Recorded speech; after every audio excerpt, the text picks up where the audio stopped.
sinzi niba navuga mu Kinyarwanda cyangwa mu Cyongereza. Ikinyarwanda, Icyongereza. Okay. Impamvu mvuga mu Cyongereza ni ukugira ngo I'll try to mix. Kubera ko abantu benshi batwumva batumva Ikinyarwanda. Because a lot of people listen to us to speak in Rwanda. And you know, when I started music, I was in Rwanda. And my vision was to just do Kinyarwanda music in Kinyarwanda. So when I came to the US, I didn't know how big the world was. So I said maybe I should change my vision to reach out to the whole world. But I was doing that with the wrong intention. You know, living a life without God is to fool yourself. I grew up in church, like most of you know. I sang in a choir. And they said my voice was beautiful, so I could do more with that. I went outside of the church. And I started singing, and I made money, and I got famous. You know, sometimes when you're looking for something, and you finally find it, at that time you might understand that that's not what you needed. We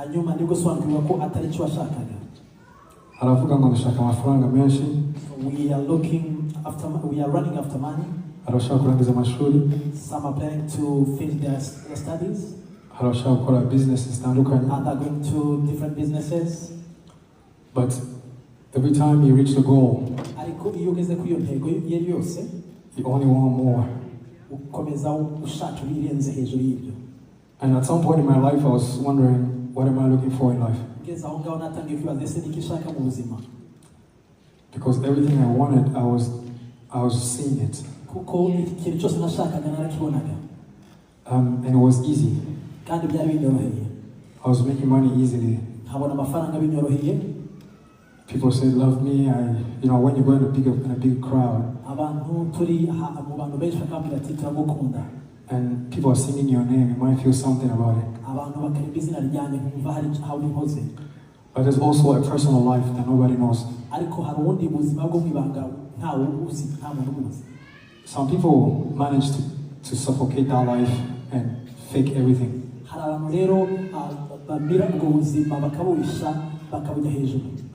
They manage to pretend. But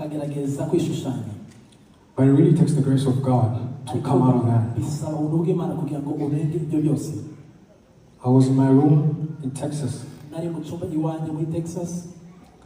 I had I had different conferences all over the world. I even went back home. Everything was good. But suddenly something hit me out of nowhere. I just realized that everything I was looking for, I got it. But my heart was just racing all the time. People say I was romantic and because of love songs. But the craziest thing about love songs, the ones that are singing the songs, they're not automatically, they're not romantic.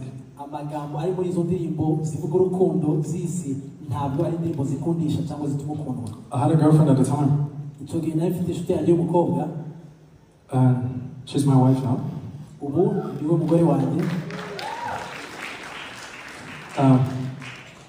Our relationship was weird. Because people assume somehow I was romantic.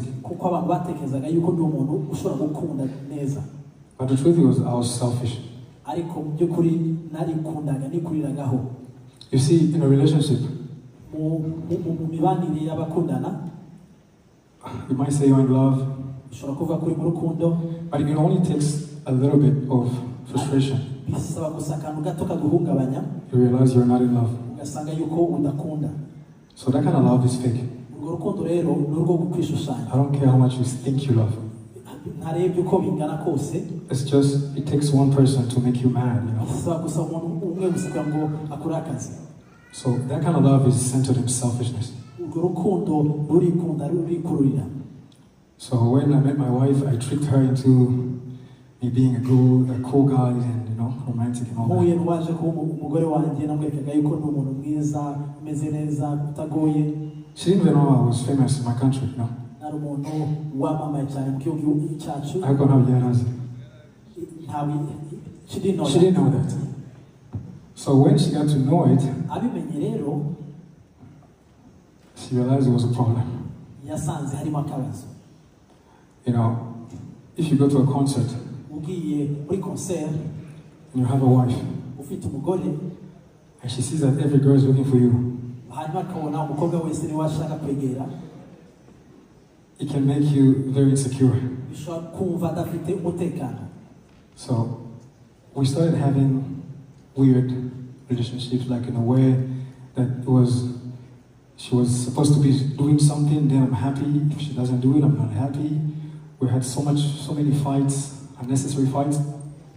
Bitangira kuzamo agatotsi, akumva yakora iki kugira ngo umunezeze cyangwa se ngiye nkora iki munezeze, dutangira hato na hato kurwana. In the middle of everything, kandi kukana ariko kose I was getting lost. hanyuma nabonaga byose. I was lost. Nari narayobye, And nari naratakaye somehow. So I was having an issue with my girlfriend at the time. hanyuma dutangira kugira utubazo duto, I was confused.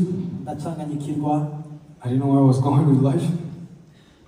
I didn't know where I was going with ntabwo life. nari mfite icyerekezo mu buzima. So things started getting really, really bad. Ibintu bitangira kujya habi. Some of the things she didn't even know. hanyuma ibintu bimwe na bimwe ataranazi. Because of being famous, I learned a way to keep everything for, you know, on me and for myself. Nobody knew anything about me. kuko nari umuntu ukunzwe uri hejuru, ibintu byose nashakaga kubyishyiraho no kubyikururira. A lot of famous people, that's what they struggle with. Icyo nicyo kintu abantu bazi cyangwa se bakunzwe cyane ku isi bahura nacyo.